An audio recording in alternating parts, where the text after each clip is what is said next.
여러분 언제 주기도문을 제일 많이 외우셨습니까? 저는 전도사로 사역할 때 제일 많이 외웠던 것 같습니다.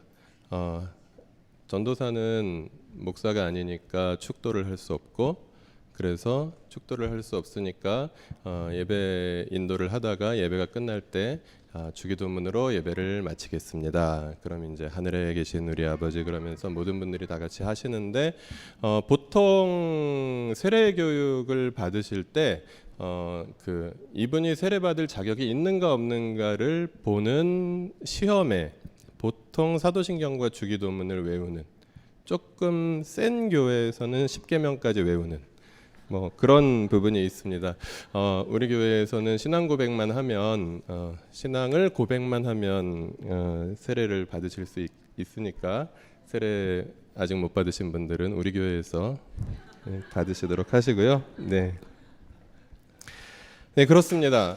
모든 성도들이, 여기 계신 분들 중에서 주기도문 외우지 못하신 분은 아마 거의 없으실 텐데요. 다 외우고 있으니까 유창하고 빠르게 그렇게 쭉 지나가는 이 주기도문.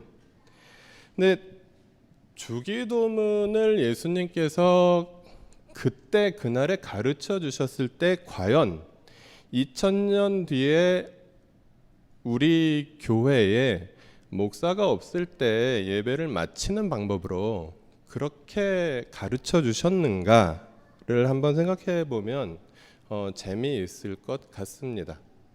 주기도문이라는 것은 무엇이며, 너희는 이렇게 기도하라 라고 예수님께서 말씀하셨는데, 우리는 이 주기도문을 어떻게 사용하고 있는가를 돌아보면서 주기도문으로 좀 들어갔으면 좋겠습니다. 다 같이 설교 안에 있는 마태복음 6장 9절 말씀 같이 읽어보실까요? 그러므로 너희는 이렇게 기도하여라. 하늘에 계신 우리 아버지. 네, 이렇게 이번 두 달간은 짤막짤막한 본문으로 같이 좀 세분화해서 말씀을 나누도록 하겠습니다. 먼저 마태복음 6장 9절은 이렇게 시작합니다. 그러므로 너희는 이렇게 기도하라. 네, 그러므로라는 단어가 나오면 그 앞부분과 인과관계가 있다라고 우리가 생각을 하고 조금 앞부분으로 좀 들어가 보는 것이 맞을 것 같습니다. 그래서 좀 살펴보니까 기도에 대해서 예수님께서 이렇게 기도하지 말고 이렇게 기도해라 라고 2번 가르치신 내용들을 찾아볼 수 있었습니다. 바로 앞에 나오는 내용인데요. 5절부터 기도에 대한 가르침이 나와 있습니다. 네, 5절과 6절 같이 읽어보실까요? 너희는 기도할 때 위선자들처럼 하지 말아라. 그들은 사람들에게 보이려고 회당과 큰 길 모퉁이에 서서 기도하기를 좋아한다. 내가 진정으로 너희에게 말한다. 그들은 자기네 상을 이미 다 받았다. 너는 기도할 때에 골방에 들어가 문을 닫고서 숨어서 계시는 내 아버지께 기도하여라. 그리하면 숨어서 보시는 너희 아버지께서 너에게 갚아주실 것이다. 아멘. 네, 5절과 6절을 보니까 예수님께서 주기도문을 가르쳐 주신 이유는 목사님 안 계실 때 예배를 잘 끝내도록 하기 위해서가 아니라 위선자들처럼 기도하지 않게 해주기 위해서 주기도문을 제자들에게 가르쳐 주셨다는 것을 발견할 수 있습니다.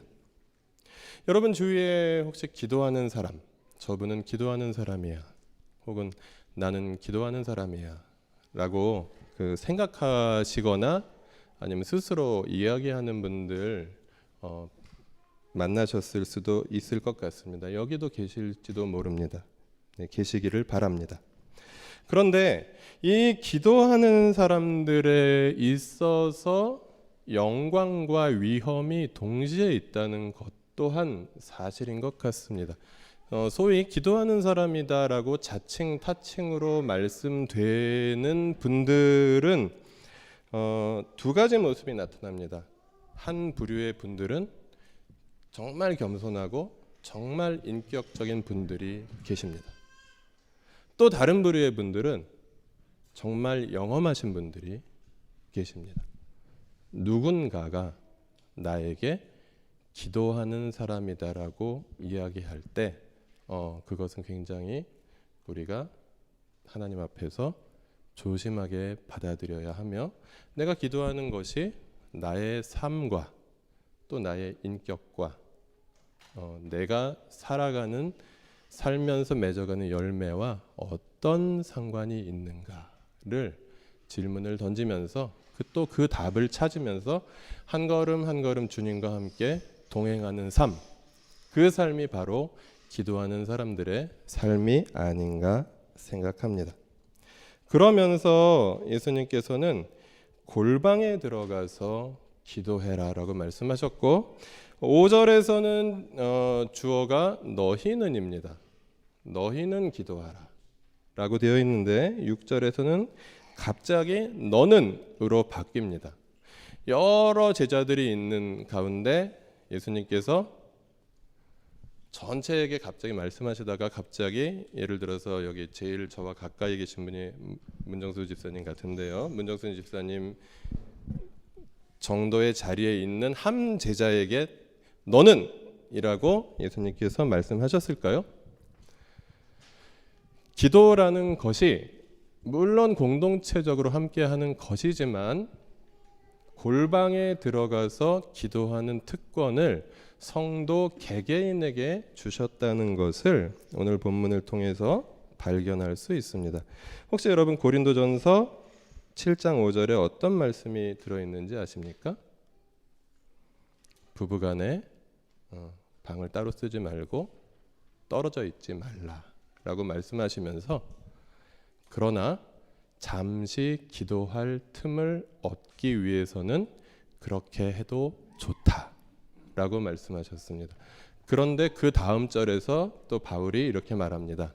이것은 허락이지 명령이 아니다 라고 말합니다. 그러니까 부부끼리 떨어져 있지 말라. 근데 떨어져 있어도 되는 유일한 조건은 뭐냐? 기도할 때다. 네. 그러므로 골방에서 기도하는 기도의 특권은 무엇이냐면, 남편과 아내가 잠시 떨어져 있어도 될 정도로 엄청난 특권이다라는 것이죠. 그래서 내가 정말 그 어떤 사회적 관계를 전부 막론하고 내가 오직 한 사람의 하나님의 백성으로서 하나님께 집중하는 시간, 이것이 예수님께서 가르쳐 주시는 골방에서 기도하는 시간이다라는 것입니다. 여러분은 여러분의 골방이 있으신가요? 꼭 굉장히 허름한 방이 하나가 집집마다 있어야 되는 것은 아닙니다. 내가 기도하는 장소, 내가 혼자 주님을 만나기에 편안한 장소, 그럴 수 있는, 평화를 누릴 수 있는, 잠시 잠깐의 주님을 바라볼 수 있는 나만의 장소, 그것이 어디이든지 내가 그것을 찾아서 그곳으로 가서 주님을 만나라, 나를 만나라. 주님은 이렇게 우리에게 말씀하시는 것이죠. 이어서 마태복음 6장 7절 8절 같이 읽어보시겠습니다. 너희는 기도할 때 이방 사람들처럼 빈말을 되풀이하지 말아라. 그들은 말을 많이 하여야만 들어주시는 줄로 생각한다. 그러므로 그들을 본받지 말아라. 하나님 너희 아버지께서는 너희가 구하기 전에 너희에게 필요한 것이 무엇인지를 알고 계신다. 아멘. 네. 그리고 예수님께서는 이어서 이방 사람들처럼 기도하지 말라라고 말씀하시면서 주기도문을 가르쳐 주신 것입니다. 기독교의 기도의 독특성이 여기에 있다는 것이죠. 기도라는 종교 행위는 사실 모든 종교에 다 있습니다. 지난 금요일에 제가 돈을 찾을 일이 갑자기 생겨가지고 은행을 갔다가 나오는 길에 정말 그 대화동 국민은행 앞에서 정말 밝은 표정의 아름다운 자매 한 분을 만났습니다. 그분은 저에게 어떤 팜플렛을 하나 나눠 주셨습니다. 잘 읽어보니까 D로 시작하는 어떤 월드에 대한 그런 팜플렛이었습니다. 그래서 그 홈페이지를 들어가 보았습니다. 거기에는 지금 여러분의 다양한 표정보다 훨씬 더 해맑은 표정에 많은 분들이 활짝 웃으면서 정말 자유롭고 평화로운 표정으로 간증을 하는 것을, 이 D월드에서 내가 명상을 배우고 참된 나를 찾았으며 마음의 평화를 얻었고 인생의 의미를 찾았다라고 그들이 간증해 놓은 것을, 뭐 저에게 그 팜플렛을 나눠준 그 자매도 굉장히 평화로워 보였고 얼굴이 빛이 났었습니다. 예. 마음의 평화를 얻기 위해서, 참된 나를 찾기 위해서 굳이 교회까지 올 필요가 없는 것이죠. 어느 종교에 가시든 그 종교가 굉장히 그 좀 이상한 종교 말고 그냥 소위 고등 종교에 해당하는 종교들에서 거기서 가르쳐 주시는 대로 기도하면 어느 정도의 마음의 평화 그리고 인생의 의미 이런 것들을 깨달을 수 있는 부분이 분명히 있습니다. 그런데 우리는 단지 마음의 평화를 얻고자, 그냥 참된 나를 발견하고자, 혹은 마음을 비우고자 여기에 나와 있는 것이 아니다라는 사실이죠. 기독교의 기도의 독특성은 무엇인가? 거기에 그 질문에 주기도문이 대답하고 있다라는 것입니다.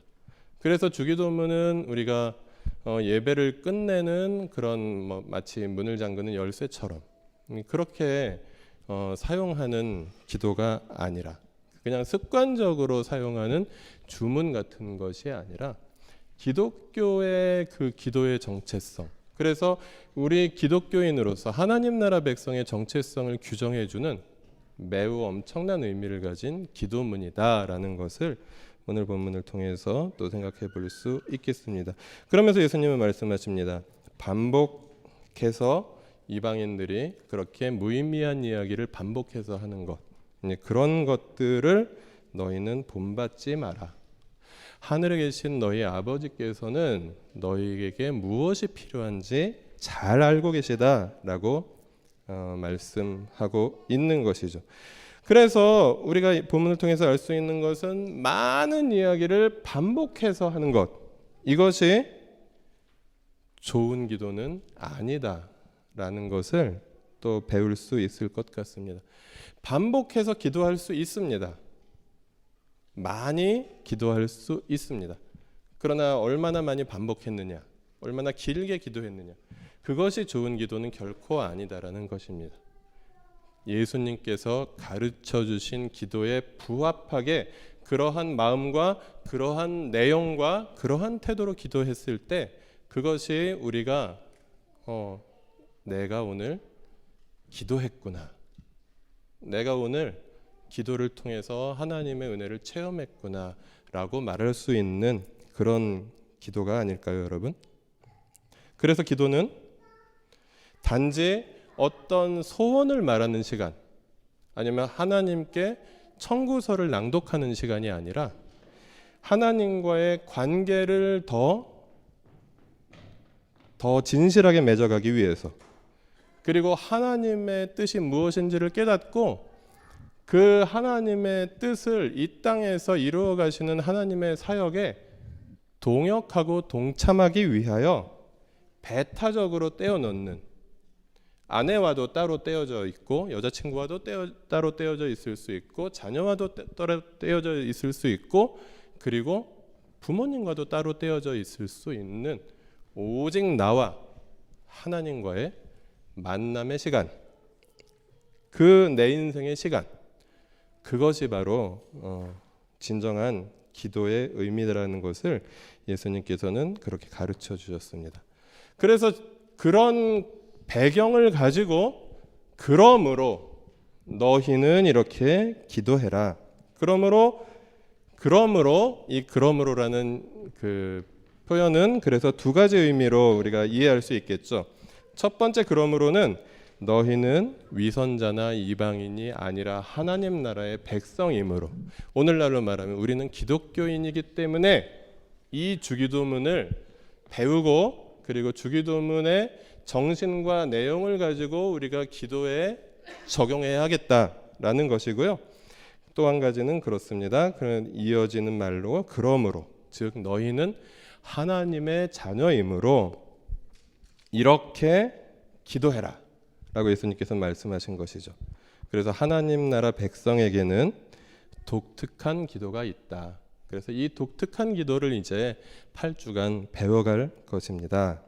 누가복음 11장 1절부터 2절, 그 마태복음의 주기도문 본문과 평행되는 본문인데 같이 조금 다른 내용들이 있어서 읽어보겠습니다. 1절 읽겠습니다.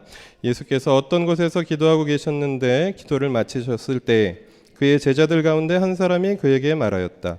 주님, 요한이 자기 제자들에게 기도하는 것을 가르쳐 준 것과 같이 우리에게도 그것을 가르쳐 주십시오. 예수께서 그들에게 말씀하셨다. 너희는 기도할 때 이렇게 말하여라. 아버지, 그 이름을 거룩하게 하여 주시고 그 나라를 오게 하여 주십시오. 네. 이렇게 해서 예수님의 누가복음의 그 주기도문이 마태복음의 주기도문과 처음과 끝이 약간 다릅니다. 하늘에 계신이라는 단어가 빠져 있고요. 그 뒤에 나라와 권세와 영광, 이 부분이 조금 빠져 있는 그 점만 빼고는 똑같은 그런 기도를 주기도의 내용으로 가르쳐 주셨는데, 여기에 마태복음에는 드러나지 않는 포인트가 있습니다. 제자들이 예수님, 그렇다면 우리는 어떻게 기도합니까? 라고 질문을 했고, 그래서 예수님께서 제자들에게 너희는 이렇게 기도해라. 즉 제자들이 그렇게 기도하기를 원하는 기도, 그 기도를 가르쳐 주셨다라는 것이죠. 그래서 주기도문은 우리가 배우고 그리고 그냥 순식간에 지나가는, 그냥 외워버리는 그런 기도가 아니라 깊이 묵상하면서 천천히 그리고 반복해서 그리고 가능하면 매일 시간을 내어서 나의 골방에서 어느 정도의 시간을 가지고 충분히 하나님과의 그런 연결된 그런 평화를 누리면서 기도해야 되는 놀라운 기도라는 사실입니다. 자, 이제 그러면 주기도문의 첫 번째 줄에 해당하는 하늘에 계신 우리 아버지를 들여다보도록 하겠습니다. 먼저 하늘에 계신이라는 표현 속에서 우리는 그리스도인들의 기도는, 하나님 나라 백성의 기도는 하늘에 계신 하나님께 드리는 것이다 라는 것을 알 수 있습니다. 하나님께서 하늘에 계시다라는 것은 한 이 두 가지 정도의 의미를 찾을 수 있겠는데, 먼저는 우주의 창조주이시며 통치자이신 하나님, 기도는 그분을 만나는 방법이다라는 것을 오늘 본문을 통해서 우리는 발견할 수 있습니다. 온 세상을 만드신 하나님. 그런데 이 온 세상이라는 것은 우리가 지금 이 경험하는 세상뿐만 아니라 우리가 경험하지 못하는, 우리로부터 굉장히 멀리 떨어져 있는 혹은 정말 보이지 않는 그런 감각으로 경험할 수 없는 세상, 상상할 수 없는 세상의 저 구석까지도 창조하시고 그 온 세상을 가장 높은 곳에서 좌정하고 다스리시는 하나님, 그 하나님을 이 땅에서 이렇게 발붙이고 발버둥 치면서 그렇게 고개 숙이고 또 땀 흘리면서 아웅다웅 하면서 살아가는 우리 인간이, 나라는 존재가 그 하늘의 하나님을 만나는 방법, 그것이 바로 기도라는 사실을 오늘 본문을 통해서 우리는 알 수 있습니다. 그래서 기도는 인간이 도달할 수 없는 하나님께, 인간이 도달할 수 없기 때문에 결코 조작할 수 없는 하나님께 우리가 연결되는 굉장히 신비로운 순간이라는 것입니다. 그래서 우리가 기도할 때 하나님 생각 좀 바꿔주세요. 하나님, 이걸 왜 모르세요? 이렇게 우리가 기도할 필요가 없어지는 것이지요. 하나님께서 아시고 또 하나님의 뜻을 따라서 이 땅을 다스리기 때문에 우리는 그 하나님의 뜻을 깨닫기 원합니다. 나에게 주시는 하나님의 뜻을 발견하고 거기에 순종하기 원합니다. 라고 기도할 수 있는 것이죠.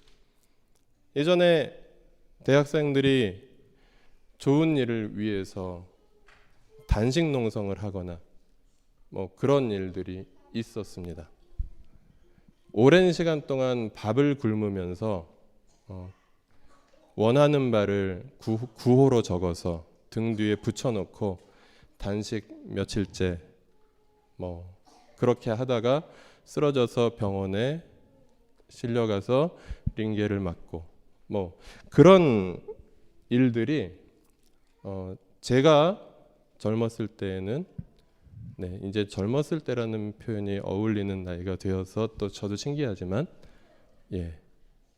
있었습니다. 많이 있었습니다. 기도는 그런 어떤 단식 농성 같은 것이 아니다라는 사실입니다. 하나님, 내가 이렇게 기도하는데 왜 하나님은 뜻을 안 바꾸어 주십니까? 하나님, 내가 이렇게 금식하며 기도하는데 하나님, 왜 내 기도 안 들어주십니까?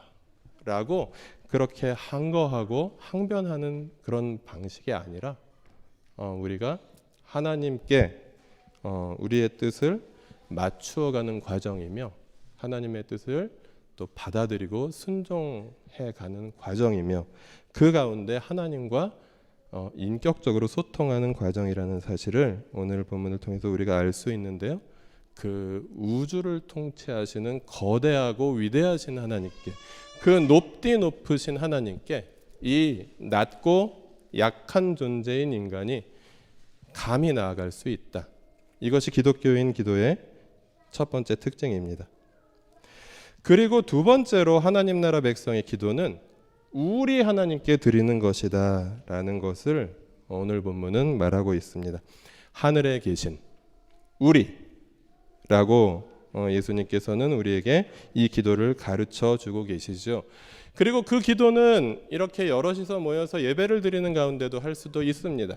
그리고 몇몇이 소그룹으로 모여서 기도 모임을 할 수도 있습니다. 근데 가장 기도의 기본적인 그 환경, 여건이라고 한다면 개인이 골방에서 드리는 기도라고 말씀을 드렸죠.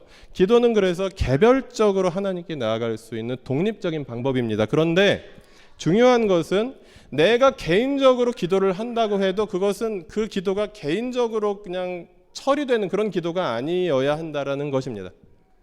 하늘에 계신 우리 아버지여 라고 예수님께서는 우리에게 가르쳐주고 있습니다. 그래서 우리가 기도할 때 나만을 위한 기도, 어떤 나의 간절한 소망이나 갈망들을 하나님께 올려드리고 거기에 대한 해답만을 구하는 기도, 그것은 기도의 그 진정한 의미를 조금은 다 누리지 못하는 그런 모습일 수 있습니다. 우리가 하나님께 기도할 때, 그리고 특별히 이 주기도문을 통해서 하나님께 기도할 때 우리는 개인적으로 골방에서 기도하지만 그러나 우리의 형제 자매들과의 연대성을 발견한다라는 것이죠.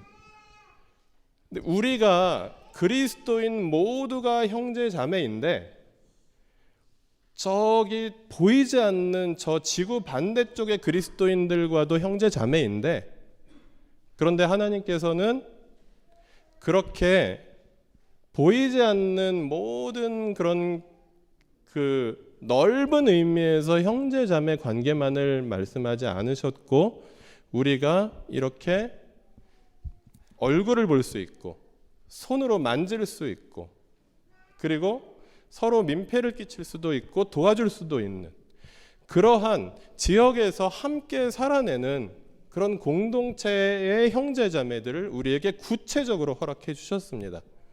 그래서 우리가 기도를 통해서 나의 마음을 하나님께 드리지만 그러나 또 함께 우리가 기도할 수 있는 것은 공동체 안에서 공동체의 형제자매들의 기도를 함께 할 수 있는 것이며, 기도한다는 것 자체가 우리가 공동체를 경험하고 그리고 이 공동체가 함께 하나님께 나아간다는 것을 의미합니다.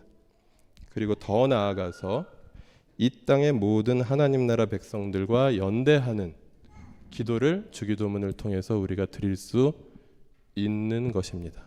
그래서 우리는 열심히 우리가 구체적으로 만나는 여기 계신 형제 자매님들을 위한 기도와 그리고 우리가 함께하는 기도의 제목들을 가지고 기도할 수 있어야 하지만 그것으로 끝나서는 안 되는 것이죠.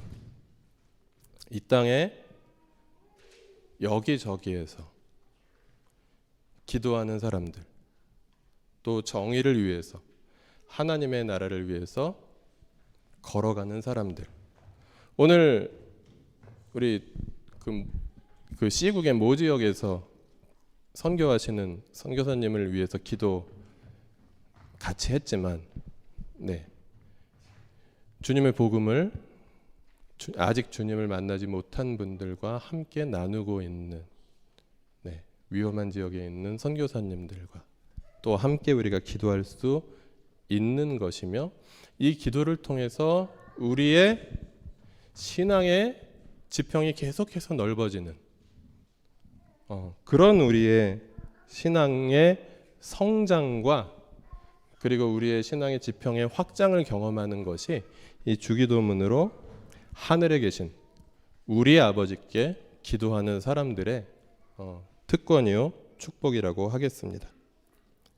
그리고 놀라운 사실은 하늘에 계신 그 하나님, 우리의 하나님, 그분이 우리의 아버지가 되신다라는 사실입니다.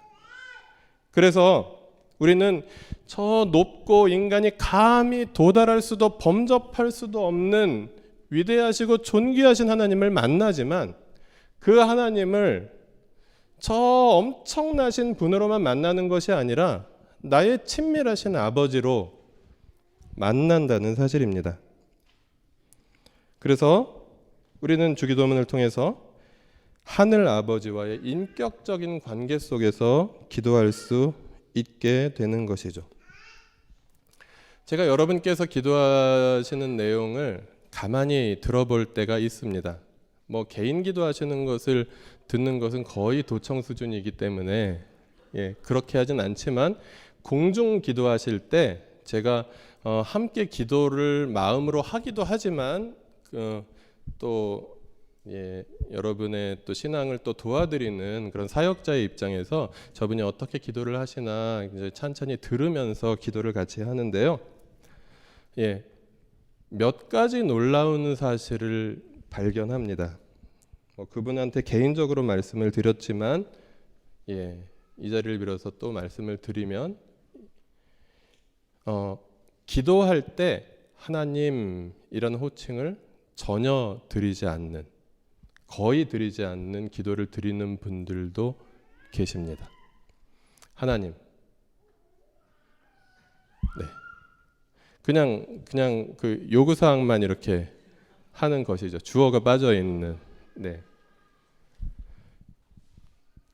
그것이 잘못이라고 제가 말씀드리고자 하는 것이 아닙니다. 혹시 상처받지 마시기 바랍니다. 그러나 호칭을 불러드리는 것.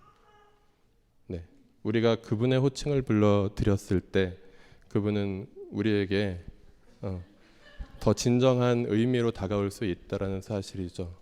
더 인격적인 기도를 우리가 드릴 수 있다라는 것입니다. 그런데 하나님이라고 그 호칭을 불러드리지 않는 분들도 계신데, 그런 분들은 별로 없지만 제가 지금 말씀드리는 분들은 여기에도 많이 계실 수 있습니다. 하나님 아버지라는 호칭을 익숙하게 기도, 자신의 개인적인 기도 시간이나 아니면 공중 기도나 그런 시간들에 하나님 아버지라는 호칭을 편안하게 부를 수 없는 분들이 우리 기독교인들 가운데 많이 있다는 사실입니다. 여러분, 혹시 나는 하나님을 어떻게 호칭하고 있나? 하나님 아저씨 이렇게 기도하시는 분은 안 계시겠지만, 그리고 굉장히 제가 가부장적으로 이야기하고 있는 것처럼 오해를 할 수 있는데 여기서 그 아버지라는 개념은 그냥 우리가 이 인간의 성으로서 남성과 여성을 구분하는 그런 호칭은 아니라고 이해를 해주셨으면 좋겠습니다. 하나님이 우리의 아버지가 되십니다. 근데 그 하나님께 기도하면서 하나님 아버지라고 우리가 부를 수 없다면 우리가 무슨 홍길동도 아니고요. 네. 얼마나 안타까운 일이겠습니까? 그래서 한번 이 시간에 혹시 그런 분들도 있을 수 있으니까 실습을 한번 해보았으면 좋겠습니다. 조용히 소리 지르지 않으셔도 하늘에 계신 아버지께서 여러분이 그분의 자녀이신 걸 아십니다. 조용히 한번 나만 알아들을 수 있는 정도의 음량으로 그렇게 하나님 아버지라고 몇 번만 같이 불러보았으면 좋겠습니다. 같이 해볼까요? 하나님 아버지, 하나님 아버지, 하나님 아버지. 네, 그렇습니다. 하나님을 아버지라고 부르기 힘들어 하시는 분들 가운데에는 육신의 아버지와의 관계가 별로 서먹서먹한 분들이나 그런 분들도 계시고요. 또 여러 가지 원인이 있을 수 있습니다. 그러나 그냥 무의식적으로 그렇게 하나님 아버지라고 부르지 못하는 습관이 드신 분들도 있을 수 있습니다. 그리고 여태까지 그렇게 하지 못한 것은 문제가 되지 않습니다. 지금부터 하면 됩니다. 여기 계신 분들 거의 다 최소 수십 년은 더 수명이 남아 계신 분들인데요. 지금부터 날마다 하나님 아버지를 부르면서 기도할 때 그 하나님께서 우리의 아버지가 되실 것이며 우리는 더욱 확실하고 또 더욱 의미 깊게 그분의 자녀됨을 누릴 수 있다는 사실입니다.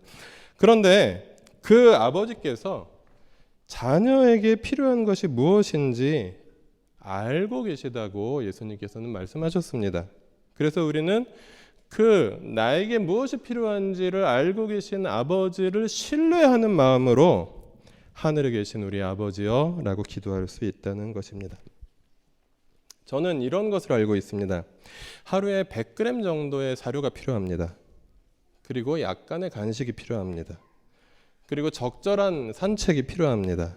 그리고 주기적인 예방접종이 필요합니다. 저희 집 햇살이에게 필요한 것이 무엇인지를 저는 알고 있습니다. 여러분 많은 분들이 자녀가 있으시잖아요. 결혼하신 분들 중에는 대개들 자녀가 있으신데 자기 자녀에게 필요한 것이 무엇인지 부모는 알고 있습니다. 때로는 자녀들이 원하는 것이 자녀에게 필요 없는 것이며 때로는 해로운 것일 수도 있다는 것까지 부모들은 알고 있습니다. 그래서 자녀가 달라는 대로 다 줄 수도 없고요. 그리고 자녀가 이것을 달라고 하지만 더 좋은 것을 줄 필요도 있는 것입니다. 그런데 인간의 부모에게 아무리 훌륭한 부모라도 어느 정도의 한계가 있을 텐데 하늘에 계신 우리 아버지께서 자녀인 우리가 무엇이 필요한지를 아신다는 것이죠. 그래서 우리는 그분을 신뢰하면서 그분께 기도로 나아갈 수 있습니다. 그것이 주기도문의 맨 첫 번째 단락이 우리에게 주는 그런 놀라운 그런 사실에 대한 깨달음입니다. 이제 우리는 하나님 나라 백성의 기도를 드려야겠습니다. 주님이 직접 가르쳐 주신 기도를 우리는 드릴 수 있습니다. 세계 기독교회가 2000년이 넘는 역사를 가지고 있다 보니까 5만 가지 기도의 방법들이 있습니다. 여기서 5만 가지라고 써놓고 예를 들어놓은 거는 몇 개 안 되는데 이 5만 가지라는 것은 다양하다라는 그런 표현입니다.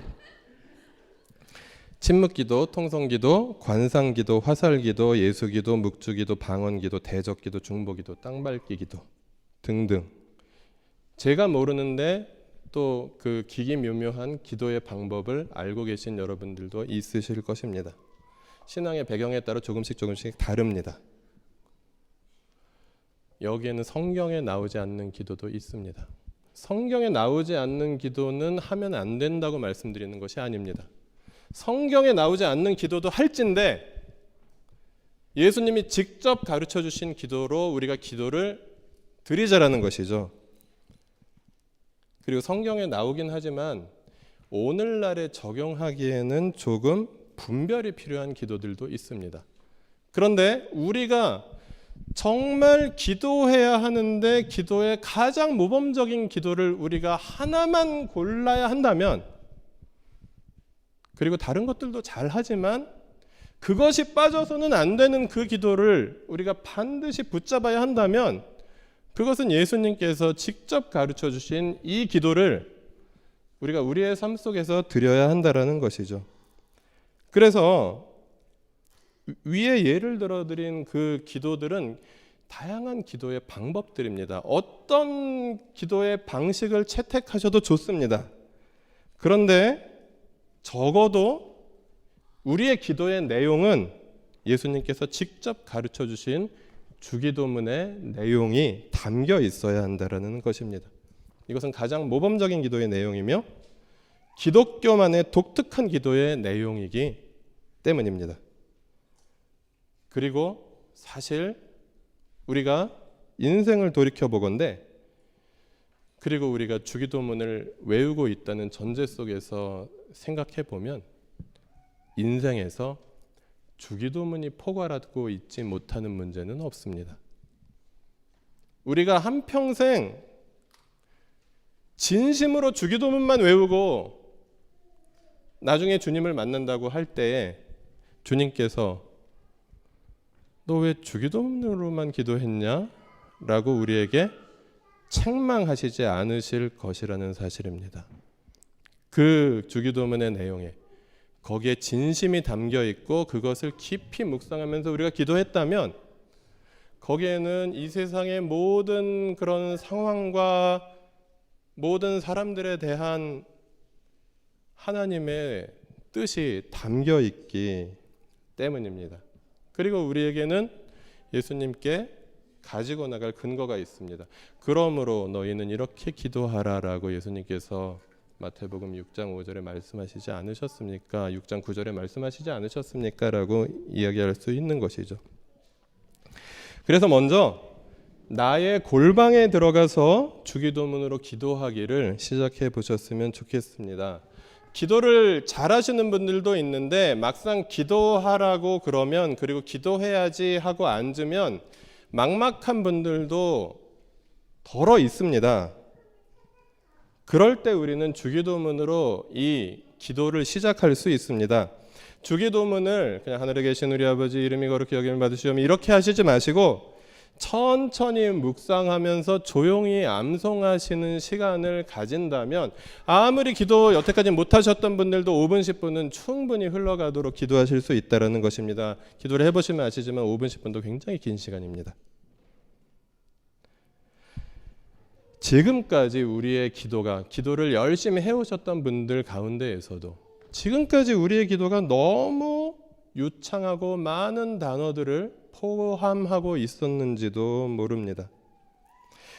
이 골방에 들어가서 주기도문으로 기도한다라는 것은 하나님과 서로 주고받는 소통의 기도를 기대하는 것입니다. 하늘에 계신 우리 아버지라고 주님을 부르면서 그 의미를 묵상하면서 또 떠오르는 생각들을 가지고 또 기도할 수 있습니다. 하나님이 나의 아버지이시니 내가 이런 기도를 당신께 드립니다 라고 그 관계 속에서 기도할 수도 있고요. 하늘에 계신 하나님, 지금 이 땅을 굽어보시지 않으십니까? 이 땅이 지금 엄청난 고통을 경험하고 있습니다. 주님 불쌍히 여겨주십시오. 이렇게 기도할 수도 있다라는 것이죠. 네. 그러면서 끝까지 쭉 기도할 때 나라와 권세와 영광이 영원히 아버지께 있습니다 라고 그렇게 계속해서 나아가면서 기도할 때 우리는 주님 다시 오시는 그날까지 내가 어떻게 살 것이며 하나님 나라 백성의 공동체는 어떠해야 한다라는 것들을 다시 한번 계속해서 기도할 때마다 깨달을 수 있는 것이죠. 하나님, 이것이 필요합니다. 하나님, 이것을 주십시오. 이런 기도도 물론 중요하고, 그리고 그렇게라도 기도를 시작하시는 것은 아름다운 일입니다. 훌륭한 일입니다.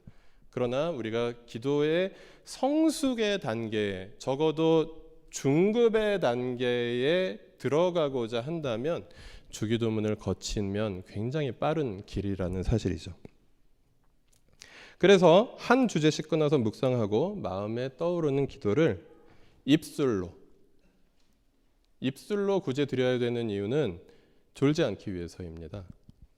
그래서 졸지 않을 자신이 있으시면 그냥 완전 침묵으로만 기도하셔도 상관없습니다. 내용이 중요한 것이니까요. 그렇게 기도하시는 습관들을 한 5분, 10분 처음에는 그렇게 시작해 보시면 더 깊은 기도의 세계, 그 신비의 세계에 들어가실 수 있다는 것입니다. 그리고 공동체가 함께 기도할 수 있습니다. 우리 함께 주기도문으로 기도할까요? 가정교회 모임이나 어떤 기도 모임들을 그냥 이렇게 너무 형식에 구애받지 않고 만드실 수 있습니다. 그리고 전체 교회가 함께 주기도문으로 기도할 수 있습니다. 그리고 가정교회 같은 세팅에서 집에서 모이는 소그룹 기도 모임 같은 세팅에서 우리가 필요하면 전등을 끄고 촛불을 켤 수 있습니다. 그런데 주의하실 점은 어린이들은 생일이 아니라도 촛불만 보면 끄려고 한다라는 것입니다. 어제도 어느 가족이 저에게 간증을 했습니다. 사순절에 촛불 켜고 기도하는데 자꾸 하나님께서 허락하신 사랑하는 아들이 계속 그 촛불을 꺼버리더라 라고 간증을 하신 분들도 있었고요. 제가 계속해서 그 생일 초를 끄고 켜고 하는 반복을 어떤 아이와 한 30번도 넘게 한 적이 있습니다. 촛불을 켜고 진지한 마음으로 기도할 수 있는 환경을 조성하고 함께 천천히 주기도문을 암송할 수 있을 것 같습니다. 그리고 한 주제씩 끊어서 묵상한 뒤에 자연스럽게 함께 저마다의 작은 소리로 기도할 수도 있고요. 그리고 한 명씩 돌아가면서 기도하는 것도 매우 풍성한 기도를 할 수 있는 공동체 기도의 방법일 수 있겠습니다. 그리고 제가 예를 한번 드렸는데요. 공동체 모임에서 대표로 기도할 때에도 이 주기도문을 활용할 수 있습니다. 같이 예문 읽어보시겠습니다. 하늘에 계신 우리 아버지, 오늘도 우리를 이 자리에 부르시고 안전한 곳에 모여 예배를 드릴 수 있게 하심에 감사를 드립니다. 우리가 함께 모여 예배를 드릴 때에 아버지의 거룩한 이름을 기억하고 찬양합니다. 이미 온 그리고 장차 올 하나님 나라를 생각해 봅니다. 아버지의 뜻이 이 땅에 더욱 온전히 이루어지길 기도합니다. 나라 안팎으로 테러와 사회 문제에 대한 국론이 분열되어 분란이 일어나고 있습니다. 이 싸움으로 많은 사람들이 고통받습니다. 우리에게 창조 세계를 제대로 경영하라고 맡겨주신 사명을 기억하며 이 땅의 정의와 공의를 위해 힘을 쓰는 우리가 되도록 인도해 주시고 지금 일어난 문제들이 속히 정의롭게 공정하게 해결되도록 도와주세요. 오늘도 우리에게 일용할 양식을 주시니 감사합니다. 음식을 즐겁게 나누어 먹으며 우리의 육체와 관계들이 튼튼하게 하시고 삶에 지친 우리 영혼도 말씀의 양식을 섭취하여 건강해지도록 해주세요. 여전히 우리는 삶을 하나님께 의탁하기보다는 자기중심적인 삶을 살아가는 것이 편할 때가 많습니다. 이러한 죄를 용서하여 주시고 우리 또한 이러한 죄인임에도 불구하고 용서받았음을 기억하며 타인을 용서하고 사랑하고 섬기며 살아가는 사람들이 되어가도록 하여 주세요. 우리를 시험에 들게 하는 세상 가운데서 늘 분별하여 악에 빠지지 않게 하시고 악을 내가 속한 영역이 아님을 기억하고 악을 단호하게 거절하며 살도록 하옵소서. 나라와 권능과 영광이 영원히 아버지의 것입니다. 아멘. 네, 이 예문은 몇 달 전에 우리 어느 가족이 이 예배에서 대표 기도를 드릴 때에 자기가 이렇게 만들어서 낭독했던 그런 기도문입니다. 주기도문으로 기도하면서 조금씩 이렇게 조금씩 변주해가면서 그렇게 기도하는 것은 공동체의 대표 기도로도 전혀 손색이 없는 그런 안정되고 그리고 균형 잡힌 기도의 내용들을 우리에게 제공해 주는 것이죠. 그래서 주기도문은 우리가 개인적으로 골방에서 기도할 때에도, 그리고 우리가 소그룹으로 모여서 기도 모임을 할 때에도, 그리고 우리 전체가 함께 기도할 때에도 예수님께서 가르쳐 주신 유용한 기도의 방법이며 내용이며 모범입니다. 그래서 이 주기도문, 여러분 중에 지금까지 주기도문의 내용에 대해서 한 번도 못 들어보신 분은 아마 한 분도 안 계실 것입니다. 아마 정말 예수님에 대해서 아직 별로 못 들어보신 분이 아니시면, 교회에 조금이라도 다녔던 분이시면, 신자든 신자가 아니든 주기도문의 내용을 알고 계실 것입니다. 지금까지 우리는 몰라서 안 한 게 아니었습니다. 그리고 어떤 분들은 이미 주기도문을 가지고 기도하고 계신 분들도 또 많이 있으십니다. 이미 주님께서 2000년 전에 우리에게 가르쳐 주신 이 기도, 그리고 우리가 이미 배우고 외우고 있는 이 기도, 그렇다면 이제 우리가 이 기도를 사용해서 하나님께 기도하는 사람들, 기도하는 백성들, 하나님께서 우리에게 원하시는 바를 깨달을 수 있도록, 그리고 그 깨달은 바를 순종하며 나아가는 사람들. 그래서 이 세상 모든 종교의 기도가 있지만 그 여러 가지 기도를 우리가 섭렵하고 그렇게 할 필요가 굳이 없는 것이죠.